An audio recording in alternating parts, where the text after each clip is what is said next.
Hey, this is Nikki in the city, and I'm here at Project Hood with Pastor Corey Brooks. In a minute, we're going to go up the roof and talk to him about what brought him on the roof and what he's trying to do here in my home, sweet home, Chicago. Stay tuned. Welcome to Chicago, my home, sweet home.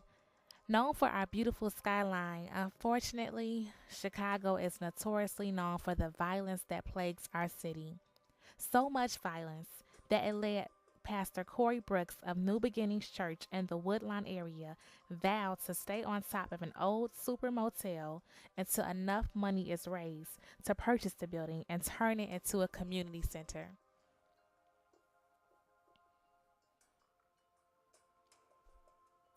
I recently had the chance to interview Pastor Corey Brooks on top of the motel. After hearing his story from a friend of mine, I couldn't shake it. I had to speak with Pastor Brooks.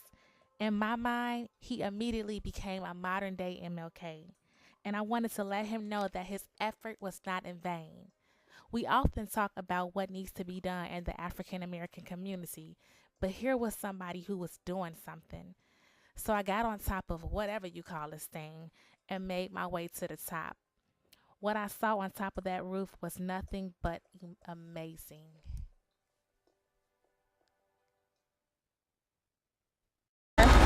All right, guys, we're going up. Nikki in the city right here, going up to go see Pastor Corey Brooks. Going to the top. Very good. Woo! Oh my goodness. I am nervous. Okay. You know, I've been telling people that I want to bring attention to the violence, which is first and foremost. I want to do that. And we needed something with some shock and some awe. Mm-hmm. And I preached the passage of scripture in Rebecca, and it talks about how he went up on a watchtower and how God spoke to him and he told him to write the vision and make it plain.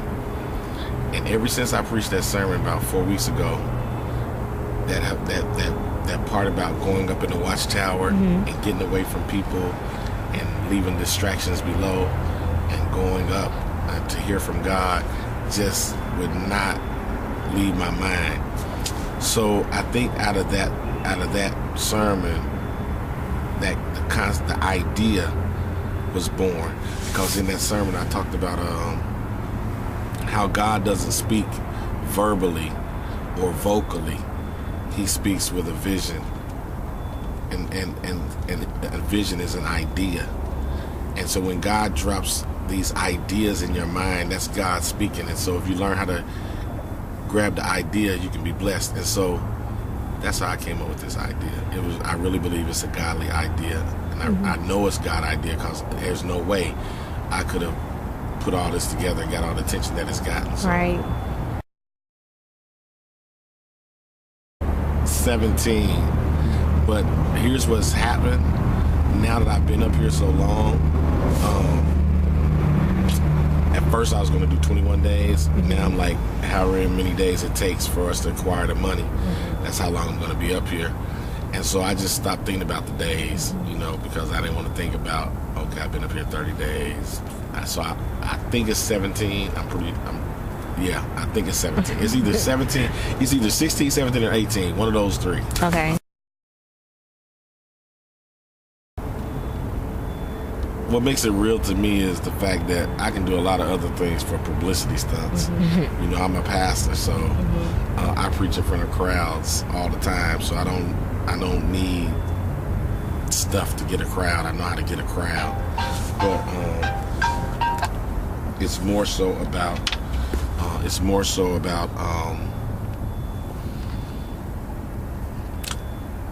My passion for people, my love for people, and wanting to see things change. I want to actually see these young people grow up to graduate from school. I want to see them go off to college. I want to see them get married. I want to see them do some other things. And so for me, that's what it's really about. It's not about publicity, although we need as much publicity as we can get. So that's why I do all the interviews, I do all the blogs, I do whatever, because ultimately we need to raise the money to get this building up, and then ultimately we need programs to go in the facility when we get it. So yeah, it's important that the publicity is important, but it's not first and foremost. We raised about $60,000, and so which means we're about $390,000 away from our goal.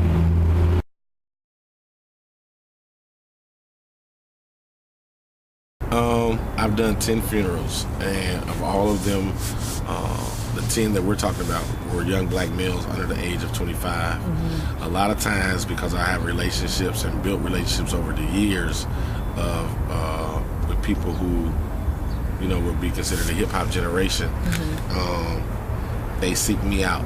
You know, I guess because I can relate, and I don't reject them. I affirm them, and so they come to me. And so when they come to me, they don't have to belong to our church. And so what ends up happening is I end up doing all these funerals, and that's been the case. I've done 10 funerals of young black males, 25 and under.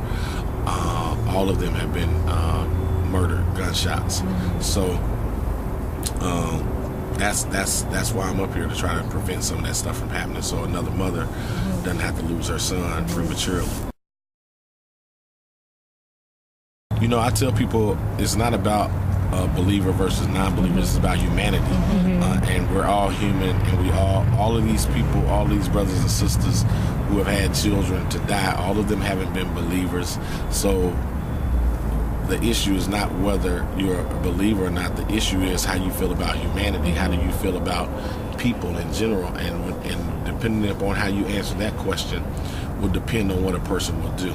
And so because I love humanity, and I love all of God's people, whether in Christ or creation, it dictates how I live.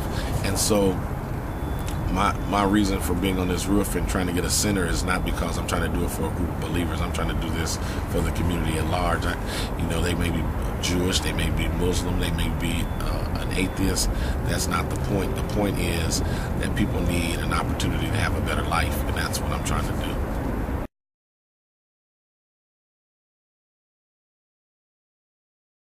That was good. I saw a picture awesome. You tweeted.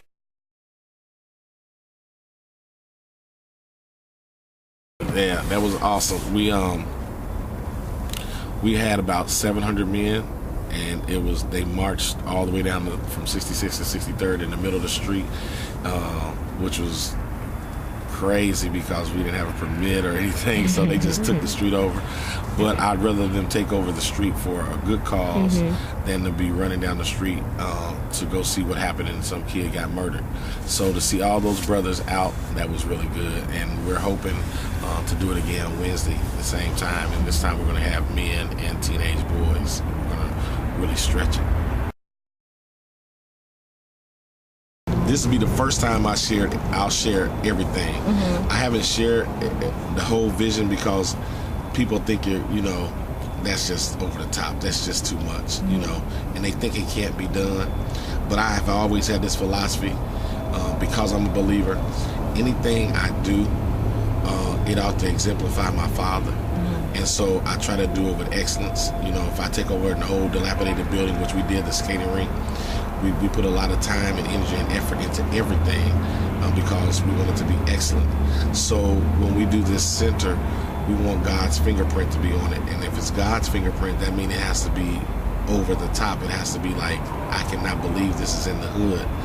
And so I really would like for the technology to be like just extremely cutting edge, like voice recognition type stuff for kids so they can interact and learn the technology that they need to learn going into the future.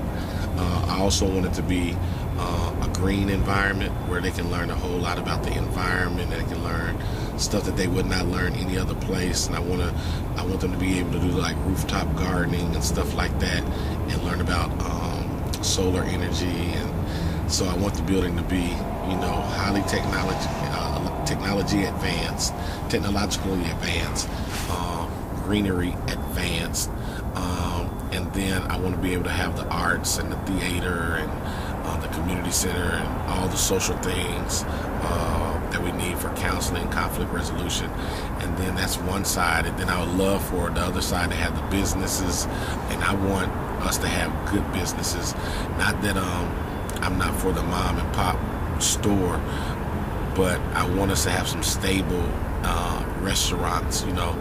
Why is it that I have to go all the way downtown to find a Pandera bread? Why is it that I got to go all the way downtown to have a Portillo's? Or why is it I have to go all the way downtown to have a TGI Friday, something substantial?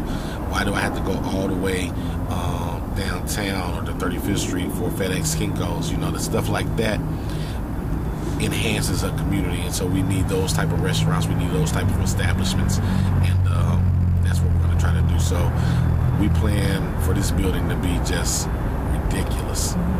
Yeah. The only thing that makes my experiences probably a little bit more drastic is because of the area we live in. I mean, the area where we stay. I mean, the church is. So let me see. Our house has been robbed 3 times. My daughter was robbed at gunpoint right here on the corner in the broad daylight by a 15-year-old boy with a gun. Also, I've had a gun put on me in this neighborhood. Most people would say that that's crazy. They leave immediately. But I really do feel like that would be cowardly. I would be giving up. And if I really believe that God has called me here, then I'm called to it in the good times and the bad times. And I think a lot of times people talk about how they're called to something, but their commitment level does not match the calling. And I want to make sure that my commitment level matches my calling. And because I really do believe in my heart this is where God placed me, then I'm required of God to bring about change. And so I'm supposed to be the salt of the earth.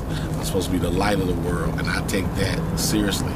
So I feel like when it comes to me, I don't know about anybody else in their Christianity, but when it comes to me and my Christianity, I come to change environments. I come to set atmospheres. And so that's just how my theology is. That's how I approach life. And so I'm not here to take a back seat. So when people do things like that, it just makes me more committed. It doesn't make me want to run. It makes me more committed. The best way people can help, number one, is praying for us. We need people to pray consistently, that people will be touched to give toward the project. And then the second thing we need is for people to give. We need them to sow, to give the Project Hood. And if they choose to, they can go to projecthood.org, and it has all the information about what we're trying to accomplish and what we're trying to do.